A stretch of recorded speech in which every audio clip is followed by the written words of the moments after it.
You know, guys, I got to let a little bit of the fan of me out. I remember watching this when I was younger, and I know it was both of your favorite event. Could we talk about the WWE Brawl for All? Oh, it's awesome for me. Bart Gunn, was a bad day for Bart. Yeah.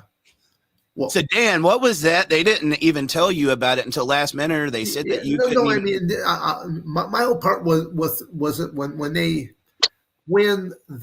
I say they, the higher ups announced this concept, this idea. I forget what arena that we're located at. We're there for, it could have been a Monday night live Raw show. It could have been a Tuesday night taping. Not sure where we were at, but they called all of the wrestling talent into the cafeteria area. And so we're all in this cafeteria area. And I happened to be just standing next to one of the road agents. And they said, well, we got this concept, this Brawl for All. And they started talking about it. But before they really got into the details, they said all the athletes will be partaking of, except for Ken Shamrock and Dan Severn. And as soon as they said that, I'm thinking, okay, I just asked the road agent, do I need to sit in there now to listen to the rest of this? And he's like, no, he says, you can go. I just left there because I think if it doesn't have nothing to do with me, why do I have to sit in here and listen to all this? But then, the whole concept of what they're doing. And then this goes on for several weeks. And again, I'm at whatever it was, a Monday night or Tuesday night. I'm basically in the locker room. I've got my duffel bag. I'm perched out, laid out, taking a little mini nap or something like that, because you just never know if you're going to be working that night or not. They have their agenda, meaning their monthly pay-per-views. These are weekly shows. Monday night will be a live show, and then the Tuesday night is a taping. And so it's like going, but you just don't know if you're going to get on. All these shows simply lead to a monthly pay-per-view. There's storylines that they're trying to get in on Bean. There's storylines they're trying to get on, and I knew that, Eric, because you're part of this upcoming pay-per-view. But if someone's promo goes too long, if someone's match goes too long, they got to cut it somewhere. It's like, or if something goes too short. Yes. They change it.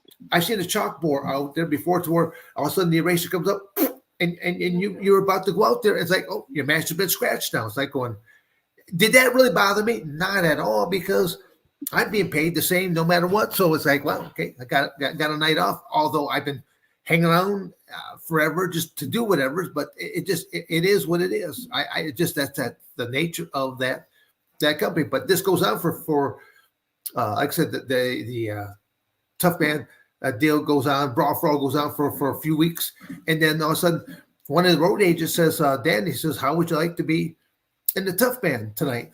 And I'm again kind of surprised, because I think it's been going on, and I haven't been a part of it. And they're like, and I simply just said, against who? How much? They gave me a name, they gave me a price tag.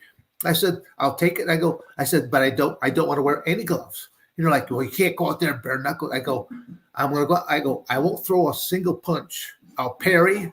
And I said, but I'll show you what a real wrestler can do at that point, because I'm not going to ever win this game, as we started out the conversation. Right. Not going to win this game, but my opponent's got to be within that arm's reach. And I thought, and that's where basically all I kept doing was taking them down and clinching them, throwing them, taking them down, and that was about it. I don't think I throw a single punch in whole type of thing. And he's trying to take my head off. So, but it's like, I ended up winning the match. And as soon as I got back behind the curtain again, the same road agent comes up and goes, now you're out again. I'm thinking, what's this all about? When I was watching the documentary, it made it look like you left because again, I know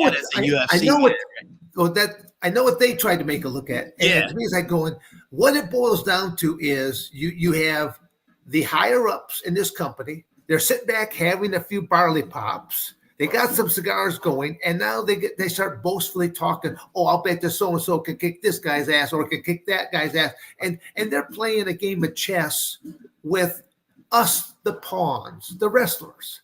That's how I really viewed that all as, because I had no remorse towards the whole aspect. I got paid a good fee just to walk out there just for one match, 3 1-minute type of things. I didn't get hurt in the process. And that's the big thing. I didn't get hurt in the process. Walked away from it. It's like, okay, I picked up my payday.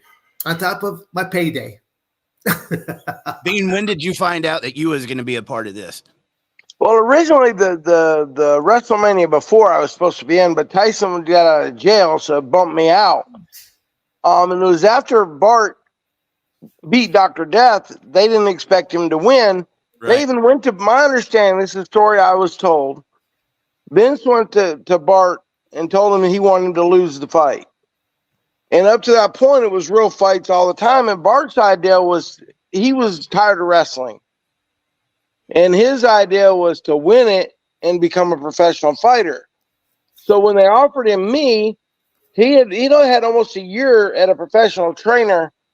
And I think that was his biggest downfall, is when he fought me, he tried to box. You know, they had him trained, and he should have went out just swinging like he did before. Not that he would have won, but he would have looked a lot better. If he would have just went out like he did the other fights, swinging and throwing the big punches, he would have done a lot better. Yeah. Okay, that makes it sound a lot different than some of the things that I've heard. So he knew he was being offered a fight with you. It's not like they just sprung it on him. Right. He knew a year out. Well, that was stupid. He shouldn't have took that.